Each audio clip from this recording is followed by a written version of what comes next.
ಹೋದ ವಾರ ನಾನು ಬಂದಾಗ ಎರಡು ಲೋಕಸಭಾ ಚುನಾವಣೆ ದೃಷ್ಟಿಯಿಂದ ಪರಿಸ್ಥಿತಿಗಳೇನಿದೆ ಅಂತ ಹೇಳಿ ಚರ್ಚೆಗಳು ಮಾಡಿದ್ದೆ. ಅವತ್ತು ನಮ್ಮ ಸಂಸತ್ ಸದಸ್ಯರಾಗಲಿ ರಾಜ್ಯಸಭಾ ಸದಸ್ಯರಾಗಲಿ ಪ್ರಭಾಕರ್ ಯಾರು ಇರಲಿಲ್ಲ, ಸ್ವಲ್ಪ ತಡವಾಗಿ ಬಂದರು. ಅದಕ್ಕಾಗಿ ನಾಳೆ ಬಿಜಾಪುರದಲ್ಲಿ ಒಂದು ಕಾರ್ಯಕ್ರಮ ಇದೆ, ಇವತ್ತು ಇನ್ನೊಮ್ಮೆ ಅವ್ರ ಜೊತೆ ಎಲ್ಲ ಸಮಾಲೋಚನೆ ಮಾಡೋಣ ಅಂತ ನಾನು ಬಂದಿದ್ದೆ.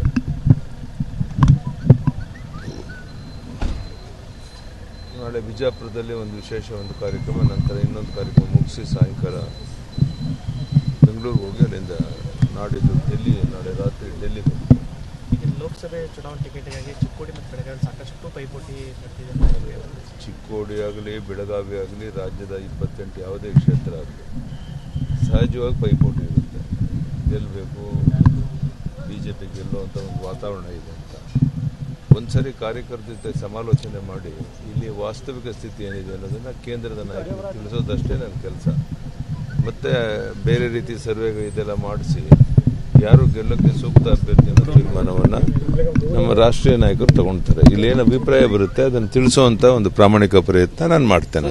ಟ್ರೆಂಡ್ ನೋಡಿದ್ರೆ ಲೋಕಸಭಾ ಚುನಾವಣೆಯಲ್ಲಿ ಈ ಕಳೆದ ಬಾರಿಗಿಂತ ಜಾಸ್ತಿ ಸೀಟ್ ಗೆಲ್ಲುವಂತ ಸ್ಥಿತಿ 100ಕ್ಕೆ 100 ಈ ಬಾರಿ ಕಾಂಗ್ರೆಸ್ ಅಥವಾ ಬೇರೆ ಪಕ್ಷದಲ್ಲಿ ಯಾರೇ ಪ್ರಧಾನಿ ಆಗುವಂತ ನಾಯಕರು ಇಲ್ಲದೆ ಇರೋದ್ರಿಂದ ಮುಂದಿನ ಪ್ರಧಾನಿ ನರೇಂದ್ರ ಮೋದಿ ಅಂತೇಳಿ ಕುಂತಲ್ಲಿ ನಿಂತಲ್ಲಿ ಎಲ್ಲರೂ ಮಾತನಾಡ್ತಾ ಇದ್ದಾರೆ. ಹೀಗಾಗಿ ನಿಶ್ಚಿತವಾಗಿ ಹೋದ ಸಾರಿ ಲೋಕಸಭೆಗೆ ಎಷ್ಟು ಸೀಟ್ ಇಟ್ಟಿದ್ದು ಅದಕ್ಕಿಂತ ಹೆಚ್ಚು ಸೀಟನ್ನು ಗೆಲ್ತೇವೆ.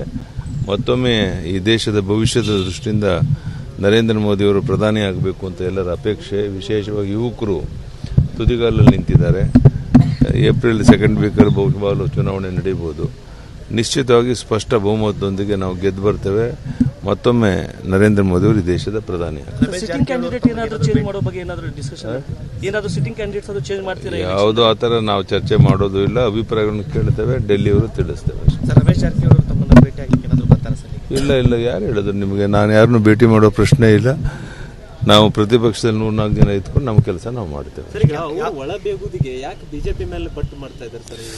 ಅದು ಸ್ವಾಭಾವಿಕವಾಗಿರುವಂಥದ್ದಲ್ಲೇನ್ರಿ, ಗೊಂದಲ ಇದ್ದಾಗ ಇನ್ನೊಬ್ಬರ ಕಡೆ ಬೆಟ್ಟು ಮಾಡಿ ತೋರಿಸುವಂಥದ್ದು ಸ್ವಾಭಾವಿಕವಾಗಿರುವಂಥದ್ದು. ಅದಕ್ಕೆ ನಾವ್ಯಾಕೆ ತಲೆ ಕೆಡಿಸ್ಕೊಳ್ಳೋಣ? ನಾವು ನಮ್ಮ ಪಕ್ಷವನ್ನು ಬಲಪಡಿಸೋದು, ಪ್ರತಿಪಕ್ಷವಾಗಿ ಕೆಲಸ ಮಾಡುವಂಥದ್ದು. ಈಗಾಗಲೇ ಬೆಂಗಳೂರಲ್ಲಿ ನಾನು ಒಂದು 7-8 ಜಿಲ್ಲೆ ಲೋಕಸಭಾ ಕ್ಷೇತ್ರದ ಚರ್ಚೆಗಳು ಮಾಡಿದ್ದೇನೆ.